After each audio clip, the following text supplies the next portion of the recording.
Happy Monday, folks. Here we are. If you know who I am, great. If you don't know who I am, I'm Suzanne Tidkamar. I used to write column for Pathos. Oh, for over 10 years. It was called No Longer Quivering, and it dealt with the quiverful evangelical movement and just generally bad behavior in the non-denominational movement. And I'm talking about high demand religious organizations. That's my area of expertise, unfortunately, from having lived that for some years. I like to rant about things like this. I used to write, now I rant. So here you go. These are just my opinions, just like they're everybody else's opinions. And don't believe, buddy, I might talk about ever on any of these videos.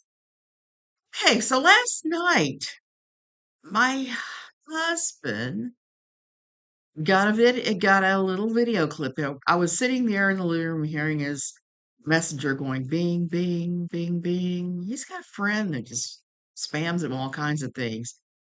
And he pulled one of them up, and it was an evangelical woman talking to another one, and they were ranting about all the ills of society are created by single mothers. That was the whole thing. They said that single mothers are very selfish people that create these problems from their selfishness because they won't stay and work through the problems with the husband. So XYZ is going to happen. If you do that, your kid's going to end up in jail. You're going to end up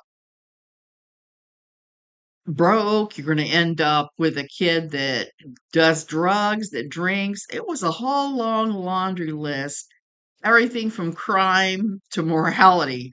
And it was just a quick little YouTube short, but I'll listen to that, and for me, it was WTF. I was like, "What?" And they were your standard evangelicals. I had to laugh because of what they were talking about and what they were talking about it with, and the program. It was pretty obvious they're Christian nationalist types. So I said, "That can't be true. I have to look in the statistics for this and look and see what's going on." So I did. And here's what I discovered. Not true. Why? How? The first thing, there's never been an exhaustive study done that proves linkage between single motherhood and all these bad things they were trying to simplistic down. And that's something I do know about the evangelical world, the non denominational, high demand religious organizational world. They don't look at things in a deep way and examine the root causes and say, hey, maybe we need to change. They're just like, no, no, no, bad, bad, bad. We're Christians, we're good. You guys are all suck. Well, quite so. Example, I had one that told me one day back when Syria was undergoing all their terrible problems that they couldn't understand why the Syrians were overwhelming Europe, that they were just selfish. And I have to say, can you not understand that there's been 10 years of famine? Their main exportable crop, which is paprika, I think it was at the time, is non-existent. That there's violence, there's poverty. These people are fleeing the worst of the worst of the worst. Nobody packs up their children and takes an across the world journey with almost no money unless they're desperate. So that's what I mean when I say they don't look at things deeply, okay? So they're not looking at this deeply. And I was really surprised when I went back and looked how far back these things go. First of all, to say that single mothers are a newer and newer phenomenon is absolutely not true. And what do I mean by that? There have always been women who were abandoned by their men who had to run away because of horrible, horrible abuse, any number of things. But even farther than that, when I read history, I read a lot of history, a lot of history books on my iPad. And I'm particularly interested in how women cope through the years with various things. And you can say that single mothers go way, way back because in the old days, there were a lot of women who were single mothers who weren't single mothers by default because husbands were going away on ocean voyages, they were working in dangerous conditions. So a lot of women found themselves the person running the household without any male input, going way back in history as far as you can go, pretty much. And society didn't fall apart. That was the normal in many ways. So you could actually make the argument to say that single mothers are the backbone of civilization because of that. Now, they're trying to say this is all new and has never happened before, but like I said, it does go way back. And even if you just look at the numbers of women who either never marry and have children or have children and divorce, not everybody has the most perfect of relationships. Confession time. I was a single mother for some years before I married my husband, Jim. I had a teenage marriage, which was a huge mistake. And I walked away. I like to say I ran away with a suitcase under one arm and a baby under the other, which is kind of what happened. Running away from a bad situation, abuse. And everyone I know who's been through this, who's done this, has stayed way longer than they should have. They didn't get out at the first sign of abuse. They didn't get out when they knew they should have gotten out. They stayed and they tried to make it work because they bought into the societal myth that it's mommy, it's daddy, it's the babies, and you're happy for better for worse. Unfortunately, worse happens sometimes, and the worst can be pretty devastating, physically abusive worse. And when you finally do leave, you leave to make sure your child does not have that worse. You leave because you fear for your life, their lives, so many times. Or perhaps the husband cheats. That's another common scenario. So the same people that throw rocks at Hillary Clinton for not leaving Bill um, are saying no divorce ever. You just get over it. You recover from it. That might be true in ancient times, and I don't think so. I think women still split from their husbands left, right, center. I think if anything is to blame, it's the way society has shifted and that there are no good ways to deal with things. The needs of society has the um outgrown the help in a lot of ways. There isn't really the safety nets we used to have. You look at the church, and I'm not even just talking about the evangelical high demand stuff. I'm talking about the church in general. Used to be, the priest still visited the women who had separated from their husbands. They may have told them to go back, they may not have, who knows? But the church pretty much did a better job in those days of embracing the single mother. No longer. And when women would send their husbands off these long sea voyages, they could find succor and comfort in the church. No longer.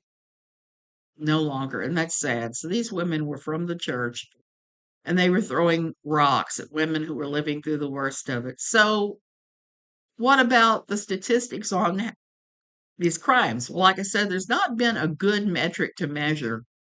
The few flawed ones that we have seem to indicate that more kids from single family households have these problems.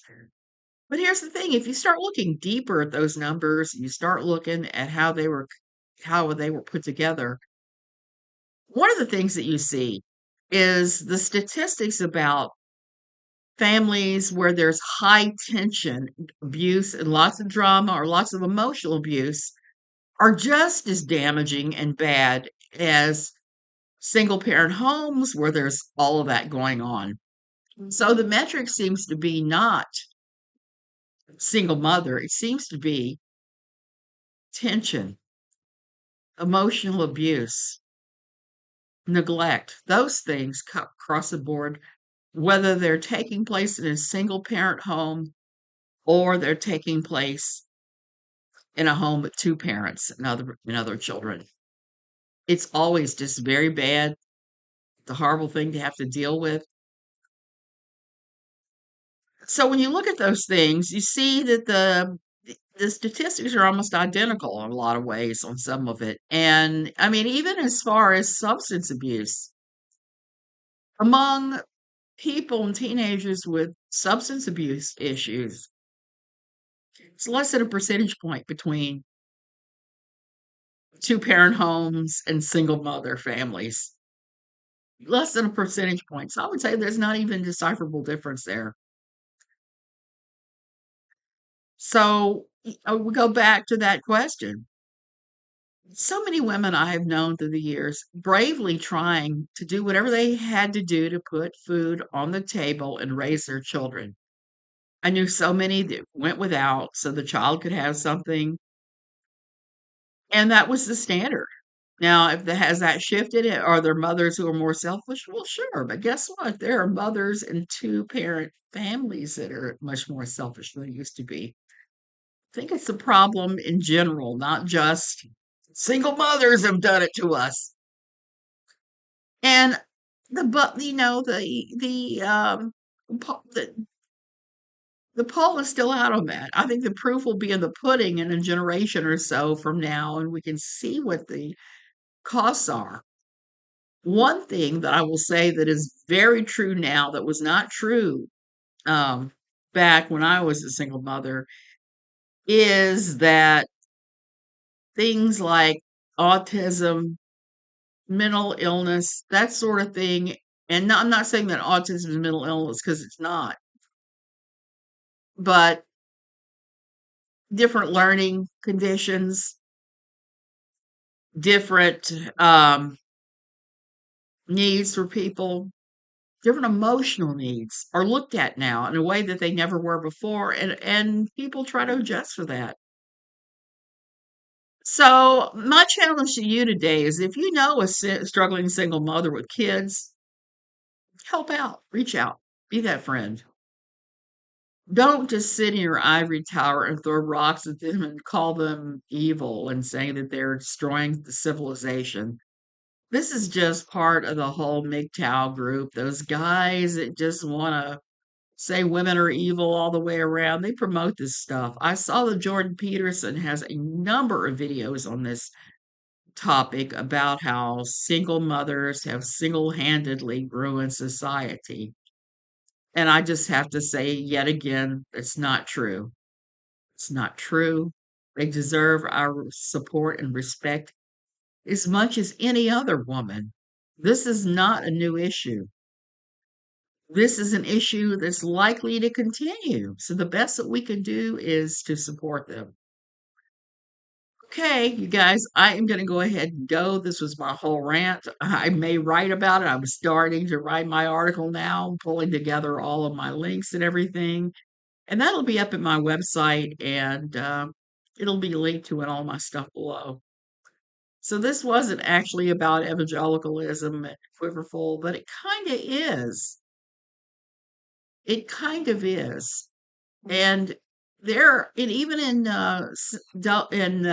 two-parent households, there are times when mothers have breakdowns, particularly in high-demand religious organizations like Quiverful. The women reach the end of their rope and they just quit engaging. Example was recently I was reading Shannon Harris's book, The Woman They Wanted, and Shannon talked about that. She talked about just being completely checked out of life. And that happens. I've known it happen to almost every woman I've known in like the quiverful sphere. Everybody breaks down and has their moment of weakness, and well, not even weakness. They break down because they can't deal with the millions of different types of, I'm not going to say maybe needs of others, pouring oneself out for others at all times. And That doesn't always work well. We know what happens. You can't pour from an empty cup. And we tend to end up there as women because we tend to ignore our own needs and focus on everyone around us instead of ourselves. And we end up there. Please don't end up there. It's not a very nice place to be. Okay, I'm going to go. I've got to run out and run errands. It's one of those Mondays. Love you guys. I'll be back tomorrow with something new for No Longer Quivering. I think tomorrow I'm going to talk about addressing young women who may think that Quiverful and these high demand religious organizations are the answer and why they're not. And I'm going to talk more about this whole thing about women breaking down when the needs and the that are put on them are just too severe all the time. Love you guys.